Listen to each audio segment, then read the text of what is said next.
12일 수요일입니다. 오늘 우리에게 주시는 하나님의 말씀은 사무엘상 19장 1절에서 7절 말씀입니다. 사울이 그의 아들 요나단과 그의 모든 신하에게 다윗을 죽이라 말하였더니 사울의 아들 요나단이 다윗을 심히 좋아하므로 그가 다윗에게 말하여 이르되 내 아버지 사울이 너를 죽이기를 꾀하시느니라.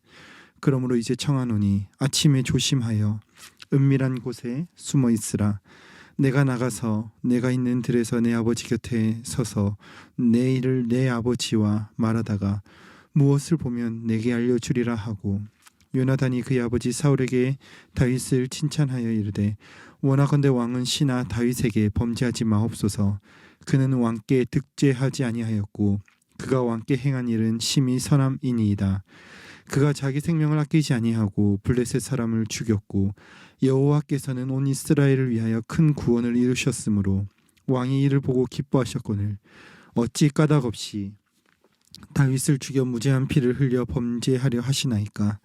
사울이 요나단의 말을 듣고 맹세하되 여호와께서 살아계심을 두고 맹세하거니와 그가 죽임을 당하지 아니하리라. 요나단이 다윗을 불러 그 모든 일을 그에게 알리고 요나단이 그를 사울에게로 인도하니 그가 사울 앞에 전과 같이 있었더라. 아멘. 새벽 시간을 통해서 계속해서 다윗의 모습에 대해 살펴보고 있습니다. 이전에 사울은 블레셋과 전쟁할 때 골리앗 앞에서 두려워하고 떨며 골리앗을 쓰러뜨리는 자에게 무엇이든지 그가 원하는 대로 해주겠다라고 약속했습니다. 그리고 다윗이 만군의 여호와의 이름으로 골리앗을 쓰러뜨리고 그 후에 그의 인기가 높아지자 계속해서 사울은 그때 약속을 잊어버리고 다윗을 죽이고자 합니다. 그래서 오늘 본문 1절에서 사울은 그의 아들 요나단과 모든 신하들에게 다윗을 죽이라고 말합니다. 그러나 그의 말이 떨어지자마자 성경은 다윗을 향한 요나단의 마음을 심히 좋아했다라고 기록하므로 사울의 계획이 성공할 수 없음을 보여주고 있습니다. 그 이후로 2절과 3절에서 요나단은 아버지 사울의 음모를 다윗에게 알리고 다윗이 숨을 수 있도록 도왔습니다. 다윗이 숨을 수 있도록 한 것뿐만이 아니라 그는 적극적으로 그의 아버지 사울에게 나아가서 왕은 신하 다윗에게 범죄하지 말라고 말하므로 사울이 다윗을 죽이는 것을 죄라고 표현합니다. 그리고 나선 그의 타당한 이유를 들어 다윗을 해치는 이 일이 왜 사울에게 죄가 되는지를 말합니다. 요나단이 말하는 다윗의 무고함은 세 가지로, 첫째, 그는 왕에게 죽을 죄를 지은 일이 없음과, 둘째, 다윗은 사울을 위협하는 원수들을 죽임으로 공을 세운 사람이며, 셋째, 다윗을 죽임으로 억울한 피를 흘리게 하지 말아야 함을 말합니다. 이와 같은 요나단의 변호에 의하여 왕 사울은 그 마음을 돌이키게 되고 다윗을 죽이고자 하는 악한 마음에서 돌이킴으로 잠시뿐이긴 하지만 다윗이 사울 앞에 전과 같은 모습으로 자리에 있음을 기록하고 있습니다. 오늘 본문의 모습은 왕이며 아버지 사울의 불의 앞에서 진정한 옳음을 보여주므로 잠깐이지만 생명이 보존되는 다윗의 모습, 평화를 누리는 모습을 기록하고 있습니다. 사실 사울이 다윗을 죽이려는 이유는 자신의 나라와 자신의 아들의 나라가 다윗 때문에 위협을 받고 있기 때문에 그를 죽이고자 하였습니다. 아들 요나단도 이 사실을 분명하게 알았습니다. 그러나 그가 지켜야 하는 것은 왕자의 자리도 아니요 장차 그가 오를 왕위도 아니었습니다. 요나단에게 가치가 있었던 것은 바로 여호와 하나님의 살아계심으로 인한 공평한 정의, 공의였습니다. 이것을 통해서 보여지는 것은 어디에 가치를 두고 살아가는지가 중요한가를 보여줍니다. 세상의 가치에 기준을 두었던 사울과 하나님께 기준을 두었던 요나단의 모습을 보면서 오늘 우리의 삶에 적용해 보고자 합니다. 세상이 말하는 정의는 자신의 것을 지키기 위하여 빼앗고 싸우며 약하면 먹히는 약육 강식의 법칙이 지배하는 세상입니다. 사울이 생각한 논리가 바로 그런 것이었습니다. 앞선 본문 사무엘상 11장 28절과 29절에서는 사울은 여호와께서 다윗과 함께 계심을 보며 다윗을 더욱 두려워하였습니다. 그러나 사울은 하나님을 두려워하지 않고 오히려 세상의 법칙을 따라서 지금 당장 이렇다 할 만한 힘을 갖지 못한 다윗을 죽이는 것이 더 순리라고 생각했습니다. 그러나 그런 힘의 논리를 부끄럽게 하는 것은 그의 아들 요나단이 가진 논리였습니다. 요나단이 가진 논리라고 말씀드렸지만 실제로 요나단의 논리는 하나님을 두려워하며 경외하는 자가 가지고 있어야 하는 생각입니다. 5절에 기록되어 있는 것처럼 요나단이 바라본 것은 단순하게 다윗 한 사람의 용맹함이나 지략이 아니었습니다. 그는 여호와께서 하신 일에 그의 초점을 맞추고 있습니다. 분명히 다윗의 존재는 사울에게만큼 요나단에게도 큰 위협이 될 것입니다.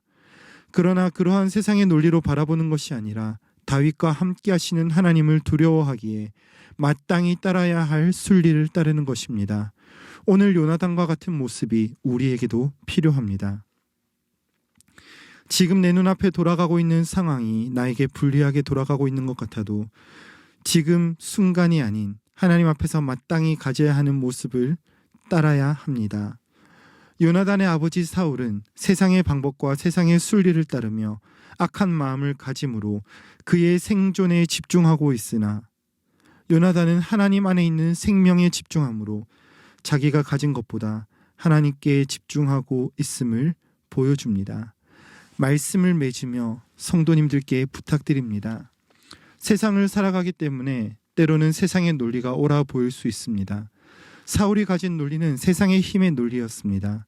그러나 하나님께 집중했던 요나단에게 있어 중요했던 것은 생존이 아니라 세상의 논리가 아니라 하나님의 방법, 하나님 안에 있는 생명이었습니다. 오늘 우리 모두가 세상으로 나아가면서 세상의 논리를 붙드는 것이 아니라 하나님 안에 있는 참 생명을 가진 자들답게 세상을 이기는 믿음으로 살아내는 오늘 이 하루 한날 되시기를 간절히 소망합니다. 눈앞에 있는 문제들이 아니라 크고 높으신 주님 바라볼 때 주님 힘 주시고 능히 감당하게 하실 것입니다.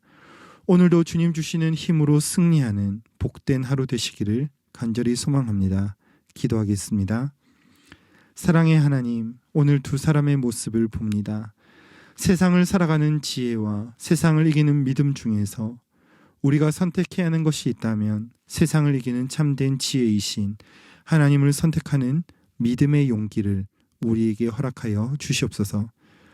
때로는 내가 서 있는 나의 발판이 흔들린다 할지라도 작은 나의 삶에서 불안해하는 것이 아니라 그렇게 불안해하는 우리조차도 사랑하시며 강하게 붙드시는 주님 바라보는 믿음 우리에게 허락하여 주시옵소서.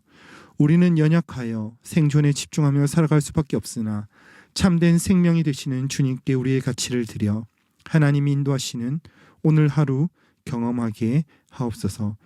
그렇게 행하실 우리 주님을 찬양하옵고 우리 구주 예수님의 이름으로 기도드립니다. 아멘. 이 시간 함께 기도하실 때 주신 말씀 붙들고 기도하시고 주간 기도 제목에 따라 전도와 선교를 위하여 기도하겠습니다. 우리 신부산 교회가 전도하는 교회, 선교하는 교회가 되도록 기도하여 주시며 부산 지역에 추구하는 영혼을 살리는 교회가 되도록 위하여 기도하시겠습니다. 우리 교회가 파송하고 후원하는 선교사님들의 이름을 기억하시며 함께 기도하시고 세계 선교를 위하여 함께 기도하겠습니다. 또한 무슬림을 위한 30일 기도 제목에 따라서 오늘은 스위스를 위하여 기도하는 날입니다.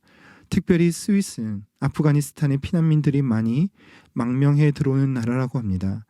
피난민으로 들어온 무슬림들이 구원자이시요 치료자이신 예수님을 알도록 기도해 주시고 아프가니스탄의 사태의 트라우마로부터 치유되도록 함께 기도해 주십시오. 또한 그 피난민들을 사랑으로 섬기는 스위스의 교회가 되게 해달라고 함께 기도하시겠습니다.